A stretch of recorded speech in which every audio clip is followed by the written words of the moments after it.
அடுத்ததாக வந்து நம்ம 9th ஸ்டாண்டர்டில் 6th லெசனில் இருக்க 4th டாபிக் செய்தி அப்படின்ற ஒரு சிறுகதை.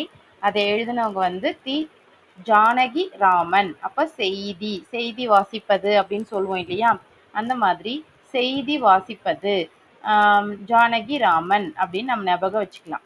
ஓகேவா? அடுத்ததாக வந்துட்டு செய்தி அப்படின்னா யாருன்னா ஜானகி ராமன் அப்படின்னு ஞாபகம் வச்சுக்கோங்க. அடுத்ததான் இதில் இம்பார்ட்டன்ட் அப்படின்னு பார்த்தோன்னா இந்த பாக்ஸ்குள்ளே இருக்கிறது தான். இதில் வந்து சாகித்ய அகாடமி விருது பெற்ற தமிழ் சிறுகதை எழுத்தாளர்கள். அப்போ இதில் இருக்கிறது எல்லாமே சிறுகதை தான்.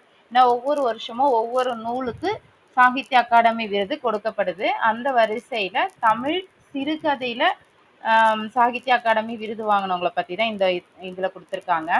இப்போ 1970 அன்பளிப்பு அப்படின்ற ஒரு சிறுகதை அழகிரிசாமி அப்படின்றவங்க வந்து எழுதியிருக்காங்க.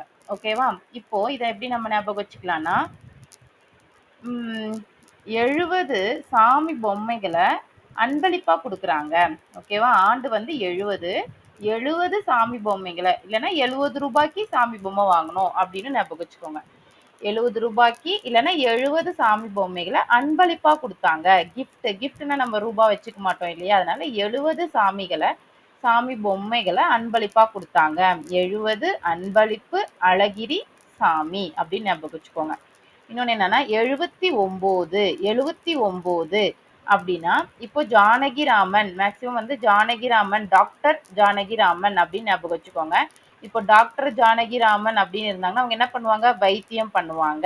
79 வயசா இருக்கிறவங்களும் ஜானகிராமன் கிட்ட வைத்தியம் பண்ணிக்கிட்டாங்கன்னா அவங்களுக்கு சக்தி வந்துடும். சக்தி வைத்தியம். ஓகேவா? 79 வயசான தாத்தா பாட்டி யாரா இருந்தாலும் டாக்டர் ஜானகிராமனை போய் பார்த்துட்டு வந்தீங்கன்னா ஒரு சக்தி வந்துடும். சக்தி வைத்தியம். அதுதான் வந்து 79 வந்திருக்கு. இது எல்லாமே சிறுகதைன்னு ஞாபகம் வச்சுக்கோங்க. 70 சாமி பொம்மைகளை வந்து அன்பளிப்பா கொடுத்துருக்காங்க. ஓகேவா? அழகிரி அப்படின்றவங்க அன்பளிப்பா கொடுத்துருக்காங்க. 79 வயசானாலும் டாக்டர் ஜானகிராமனை போய் பார்த்துட்டு வந்தோம் அப்படின்னா நமக்கு சக்தி கிடைச்சிரும். அதுதான் வந்து சக்தி வைத்தியம். 1987 இப்போ 70 பார்த்தோம், 79 பார்த்தோம். இப்போ 87 என்னன்னா முதலில் இரவு வரும். 87னா இப்போ அந்த காலத்துல கதை சொல்லும் போது எப்படி ஆரம்பிப்பாங்க அப்படின்னு யோசிச்சுக்கோங்க. 87 அப்படின்னா ஃபர்ஸ்ட் நைட்டு நம்மளுக்கு வந்துட்டு முதலில் இரவு வரும். இரவு வந்ததுக்கு அப்புறம் தான் விடியும். விடிஞ்சாதான் யார் வருவாங்க, சூரியன் வருவாங்க. ஓகேவா? முதலில் இரவு வரும், அப்பதான் யார் வருவாங்க, சூரியன் வருவாங்க அப்படின்னு ஞாபகம் வச்சுக்கோங்க. முதலில் இரவு வரும்.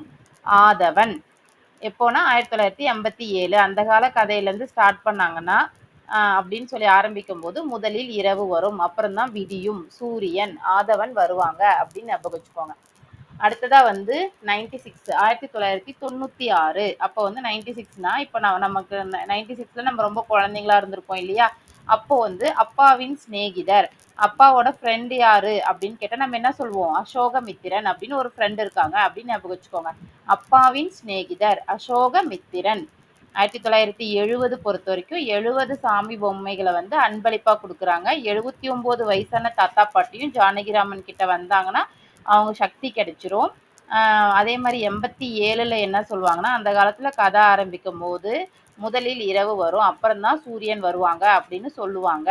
96ல நம்ம குழந்தைங்களா இருந்திருப்போம். அப்போ வந்து நம்ம என்ன சொல்லுவோம் அப்படின்னா வந்து அப்பாவோட ஃப்ரெண்டு யாரு அப்படின்னு கேட்டாங்கன்னா அசோகமித்திரன் அப்படின்னு சொல்லுவோம். அதனால இந்த ஆண்டையும் ஞாபகம் வச்சுக்கிறதுக்காக இந்த ஷார்ட்கட். நீங்க இதை டைரக்டாவும் ஞாபகம் வச்சுக்கலாம். அப்பாவின் சிநேகிதர் யாருன்னா நாங்க அசோகமித்திரன் அப்படின்னு சொல்லுவோம் அப்படின்னு ஞாபகம் வச்சுக்கோங்க.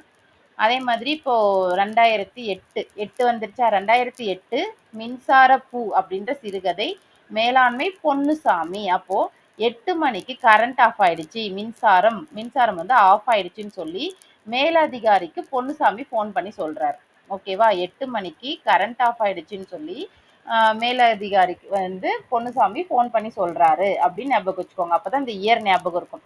2008 மின்சாரம் கட் ஆயிடுச்சுன்னு சொல்லி பொன்னுசாமி ஃபோன் பண்ணி சொல்றாரு மேலதிகாரிக்கு அப்படின்னு ஞாபகம் வச்சுக்கோங்க. 2010 சூடிய பூ சூடர்க்க அப்படின்ற சிறுகதையை நாஞ்சில் நாடன் அப்படின்றவங்க எழுதியிருக்காங்க. அப்போ வந்து 10 ரூபாய்க்கு பூ வாங்கி திரும்ப திரும்ப பூ வச்சுக்கிட்டா. ஓகேவா? சூடிய பூ சூடர்க்க 10 ரூபாய். பூ வந்து நம்ம டெய்லியும் கேட்குறோம் இல்லையா? அப்ப என்ன சொல்றாங்கன்னா, 10 ரூபாய்க்கு பூ வாங்கி அந்த பூவையே நீ ஃப்ரிட்ஜில் வச்சு வச்சு ஜில்லுன்னு வச்சுக்கோ அப்படின்னு சொல்லி சொல்றாங்க. 10 ரூபாய்க்கு பூ வாங்கினா அந்த பூவை திரும்ப திரும்ப வச்சுக்கோ அப்படின்னு சொல்லி நாஞ்சில் நாடன் நாஞ்சில் ஜில்லுன்னு வச்சுக்கோ அப்படின்னு சொல்றாங்க அப்படின்னு ஞாபகம் வச்சுக்கோங்க. 10 ரூபாய்க்கு பூ வாங்கினா சூடிய பூ சூடர்க்க திரும்ப திரும்ப அதே வச்சுட்டு இருந்துட்டு ஜில்லுன்னு வச்சுக்கோங்க அப்படின்னு சொல்றாங்க. அதான் வந்து நாஞ்சில் நாடன். 16 ஒரு சிறு இசை வண்ணதாசன். 16 ஒரு சிறு இசை. 16 இயர்ஸ் ஆச்சுன்னா நமக்கு எல்லாருக்குமே அந்த பாட்டு ரொம்ப அது வரைக்கும் எல்லாருமே பாட்டு கேட்போம். பட் நமக்கு அர்த்தம்லாம் தெரியாது. அப்போ ஒரு 16 வயசுல இருக்கும்போது நமக்கு மியூசிக் கேட்கறது ரொம்ப பிடிக்கும். அப்ப அந்த மியூசிக் கேட்கும்போது நம்ம லைஃபே கலர்ஃபுல்லா ஆன மாதிரி இருக்கும். அப்போ 16 2016 ஞாபகம் வச்சுக்கோங்க. ஒரு சிறு இசை மெல்லிசை அந்த மாதிரி ஒரு சிறு இசை கேட்கும்போது அப்படியே நம்மளுக்கு கலர்ஃபுல்லா இருக்கும். அதனாலதான் வண்ணதாசன் அப்படின்னு ஞாபகம் வச்சுக்கோங்க. அவ்வளவுதான். இப்ப 70 அன்பளிப்பு அழகிரிசாமி. 79னா டாக்டர் ஜானகிராமன். சக்தி வைத்தியம். 79 அப்படின்னா வந்து 79னா தான் சக்தி வைத்தியம் ஜானகிராமன். அடுத்ததா வந்து 87 அந்த காலத்துல கதை சொல்லும் போது நைட்ல அப்படி சொல்லி ஞாபகம் வச்சுக்கோங்க. முதலில் இரவு வரும், அப்புறமா ஆதவன். அடுத்ததா வந்து 96னா அப்பாவுடைய சிநேகிதர் அசோகமித்திரன். அதுக்கப்புறம் ஒரு 8னா மின்சார பூ அப்படின்னு ஞாபகம் வச்சுக்கோங்க. 10னா சூடிய பூ சூடர்க்க நாஞ்சில். அடுத்தது 16னா ஒரு சிறு இசை வண்ணதாசன். ஏன்னா எப்படியும் ஆப்ஷன்ஸ் கொடுத்துருவாங்க. ஏதாச்சும் ஒரு சின்ன க்ளூ இருந்தா போதும். ஓகேவா?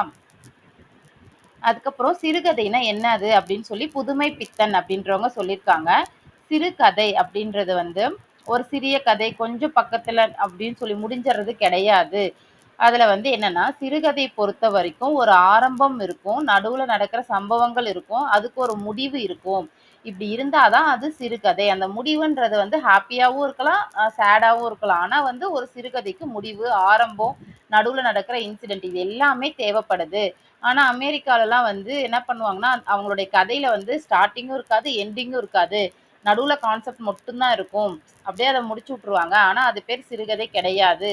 நம்மளுடைய தமிழ் மொழியில மட்டும்தான் ஆரம்பம், முடிவு இது எல்லாமே இருக்கு அப்படின்னு சொல்லி புதுமை பித்தன் வந்து சொல்லியிருக்காங்க. ஓகேவா? அடுத்தது இப்போ ஜானகிராமன் அவர்கள். இப்போ ஜானகிராமன் அப்படின்றவங்க வந்து நிறைய ஊருக்கு போயிருக்காங்க. அதனால அவங்க ஒவ்வொரு இடத்த பத்தியும் அவங்க போயிட்டு வந்த இடத்த பத்தி எல்லாம் அவங்க ஒரு சிறு கதையா சொல்லியிருக்காங்க. கதை அந்த ஒரு கதையோட இதுலதான் சொல்லணும்னு இல்லை. அவருக்கு எப்படி அந்த அனுபவங்கள்லாம் தோணுதோ அந்த அனுபவத்தெல்லாம் வச்சு அவர் கதையா வந்து எழுதியிருப்பாரு. ஜானகிராமன் அவர்கள் தனது ஜப்பான் பயண அனுபவங்களை உதயசூரியன் என்னும் தலைப்பில் சுதேசமித்திரன் வார இதழில் எழுதினார். ஓகேவா? அப்ப ஃபர்ஸ்ட் ஜானகிராமன் வருதா இவர் ஜப்பானுக்கு போயிருக்காரு. ஃபர்ஸ்ட் ஜானகிராமன் ஜப்பானுக்கு போயிருக்காரு. அவருடைய பயண அனுபவங்களை உதயசூரியன் என்னும் தலைப்பில் சுதேசமித்திரன் அப்படின்ற வார இதழ்ல ஃபர்ஸ்ட் எழுதியிருக்காங்க. உதயசூரியன் ஜானகிராமன் ஜப்பானுக்கு போகும்போது பொழுது விடிஞ்சிருது. உதயசூரியன் அப்போ வந்து சுதேசமித்திரன் நியூஸ் பேப்பர்ல ஃபர்ஸ்ட் அவருடைய வார இதழை எழுதியிருக்காரு.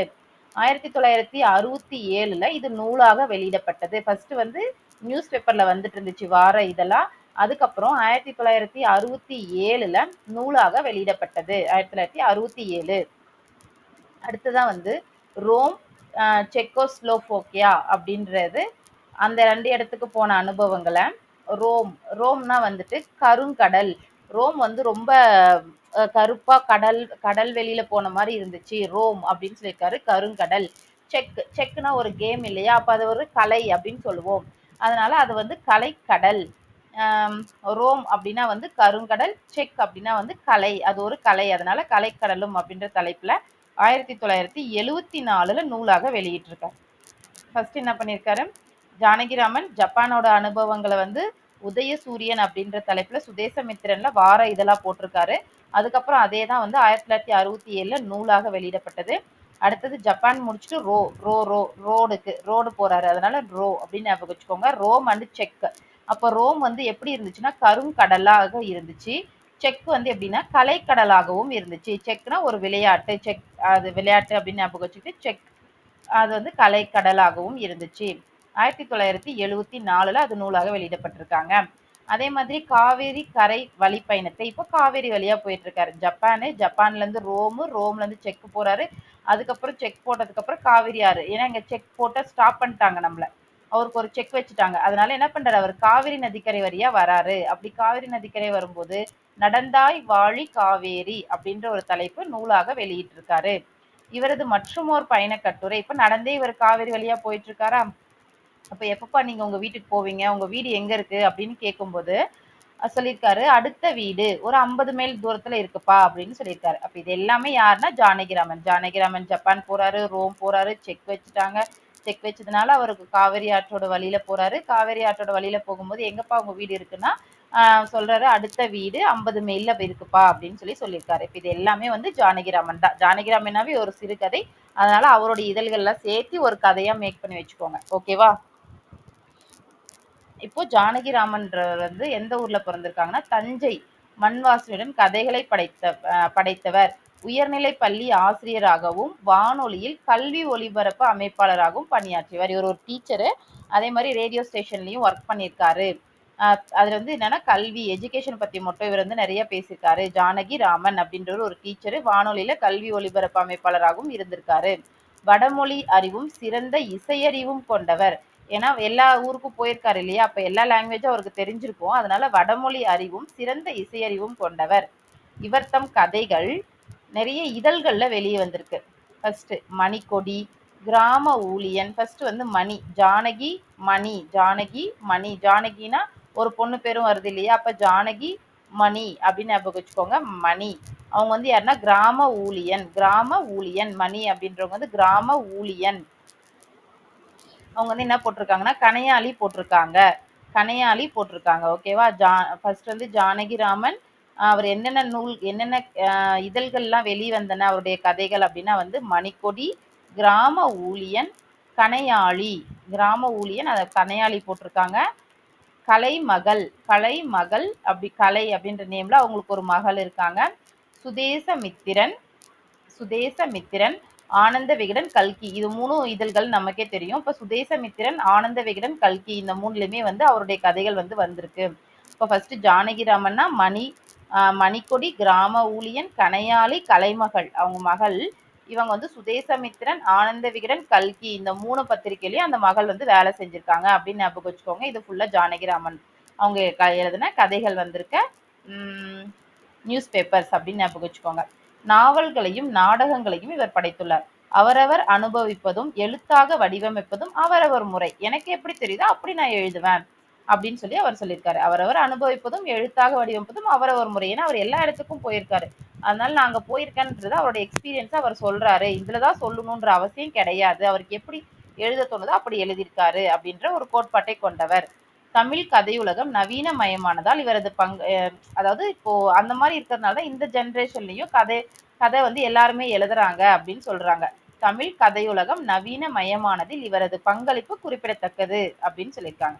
இப்போ செய்தி அப்படின்ற நூலை பத்தி பார்க்கலாம். செய்தி என்னும் சிறுகதை சிவப்பு ரிக்ஷா என்ற தொகுப்பில் இடம்பெற்றுள்ளது. செய்தி அப்படின்னா நியூஸ். நியூஸ் வந்து சிவப்பு ரிக்ஷா அப்படின்ற ஒரு தொகுப்புல இருந்து எடுத்திருக்காங்க. ரெட் கலர் ஞாபகம் வச்சுக்கோங்க. செய்தி. ஓகேவா? ரெட் கலர் சிவப்பு ரிக்ஷா. மிகவும் உயர்ந்த இசை சிறந்த கலைஞனால் கையாளப்படுவது சொற்களின் எல்லையை தாண்டி இசையின் மூலமாகவே பொருள் கொடுக்கிறது என்பது இக்கதை உணர்த்துகிறது. உயர்ந்த இசை சிறந்த கலைஞனால் கையாளப்படுவது மியூசிக்க சொற்களின் எல்லையை தாண்டி இசையின் மூலமாகவே பொருள் கிடைக்கிறது அப்படின்றத இக்கதை உணர்த்துகிறது. தஞ்சாவூர் தமிழுக்கு அளித்த கொடை. தஞ்சாவூர்ல இருந்து இருந்தவங்க யார் யாரு அப்படின்னா, தஞ்சாவூர்ல இருந்து வந்தவங்க உவே சுவாமிநாதர், மௌனி, உவே சுவாமிநாதர், மௌனி, ஜானகிராமன், தஞ்சை பிரகாஷ், தஞ்சை ராமையாதாஸ், தஞ்சாவூர் கவிராயர். இவங்க எல்லாருமே தஞ்சாவூர்காரங்க தான். சுவாமிநாதன் தஞ்சை பெரிய கோயில் சொல்லுவோம் இல்லையா, அப்ப அங்க சுவாமிநாதர் இருப்பாரு. சுவாமிநாதர் அங்க சுவாமி கிட்ட போனா என்ன பண்ணுவோம், மௌனமா நின்று சாமி கும்பிடுவோம். இப்ப தஞ்சாவூர் அப்படின்னா தஞ்சாவூர் பெரிய கோயில்னா சுவாமிநாதர் சுவாமி இருப்பாங்க, மௌனமா இருக்காங்க, மௌனி. அப்ப வந்து நம்ம ஜானகிராமன் அங்க கதை எழுத போறாரு. ஜானகிராமன் கதை எழுதும் போது வந்து சாமி வந்து பிரகாசமா அவருக்கு தெரியுது. அதை வந்து ராமையா கிட்ட சொல்றாங்க. அப்ப வந்து ராமையா வந்து அது கவி மியூசிக்கோட அதை வந்து வெளியிடுறாரு அப்படின்னு ஞாபகம் வச்சுக்கோங்க. தஞ்சாவூர்ல பிறந்தவங்க பெரிய கோயில் சுவாமிநாதர். சுவாமிநாதர் இருக்காங்க. அவங்க மௌனமா அங்க உட்கார்ந்துருக்காங்க மௌனி. அப்புறம் ஜானகிராமனும் அங்க போறாங்க. ஜானகிராமன் நம்ம கதையாசிரியர் தெரியும் இல்லையா? அப்போ வந்து அவர் கதை எழுதும்போது அங்க அப்படியே பிரகாசமா சாமி தெரிஞ்சுச்சு அப்படின்னு சொல்லி பிரகாசமா போட்டிருக்காரு.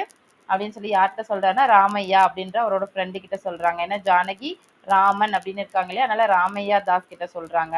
அவர் வந்து மியூசிக்கோட அதை வெளியிடுறாரு. கவிராயர் அந்த கதைக்கு மியூசிக் போட்டு வெளியிடுறாங்க. இவங்க எல்லாருமே தஞ்சாவூர்காரங்க. ஓகேவா? அடுத்தது நாகஸ்வரம். நாதஸ்வரம் நம்ம சொல்றோம் இல்லையா? அந்த மாதிரி இது நாகஸ்வரம் அப்படின்றது தான் கரெக்டான வேர்டு. இது வந்து 600 ஆண்டுகளுக்கு முன்பு தான் தமிழகத்தில் வாசிக்கப்பட்டது. ஏன்னா இப்ப நம்ம ஆண்டாள் கதை பார்த்தோம் இல்லையா? அந்த ஆண்டாள்ல கதையில கூட வந்து சங்கு அப்புறம் மெத்தல் இது மோளதாளம் அந்த மேளதாளம் மட்டும் தான் இருந்துச்சே தவிர நாதஸ்வரம் கிடையாது. அதனால 600 ஆண்டுகளுக்கு முன்பு தான் நாதஸ்வரம் அப்படின்னு ஒண்ணு வந்துச்சு அப்படின்றதே சொல்லியிருக்காங்க. அதுக்கு முன்னாடி 13ஆம் நூற்றாண்டு வரை எதுலயுமே வந்து நாதஸ்வரம் இருந்ததாக சொல்லல. அப்படின்னு சொல்லியிருக்காங்க. அதே மாதிரி நாதஸ்வரம் எதுல செஞ்சிருக்காங்க அப்படின்னா வந்து ஆச்சா அப்படின்ற ஒரு மரம். நாதஸ்வரம் ஆச்சா அப்படின்ற ஒரு மரத்துல வந்து செஞ்சிருக்காங்க. வெட்டப்பட்ட ஆச்சா மரத் துண்டுகளை ரொம்ப நாள் கழிச்சு தான் நம்ம வந்து அதுல இருந்து செய்ய முடியும். அதனால இப்ப பழைய வீடுகளை புதுப்பிக்கிறாங்க இல்லையா? அந்த ஒவ்வொரு பழைய வீடுகளை புதுப்பிக்கும் போதும் அந்த பழைய வீட்டுல இருக்கிற இது மரத்தெல்லாம் சேர்த்து வச்சு நாதஸ்வரம் வந்து ரெடி பண்ணுவாங்க. அதே மாதிரி அந்த நாதஸ்வரத்தோட மேல் பகுதியை வந்து சீவாளி என்ற கருவி பொருத்தப்படுகிறது. சீவாளி நாணல் அப்படின்ற ஒரு புல் வகையை கொண்டு செய்யப்படுகிறது. சீவாளி நாணல் அப்படின்றது புல் வகை. சீவாளி நாணல் அப்படின்னா என்னதுன்னு தெரிஞ்சு வச்சுக்கோங்க. புல் வகை. அந்த புல் வகையை கொண்டு செய்யப்படுகிறது. ஓகே, அவ்வளவுதான். தேங்க்யூ.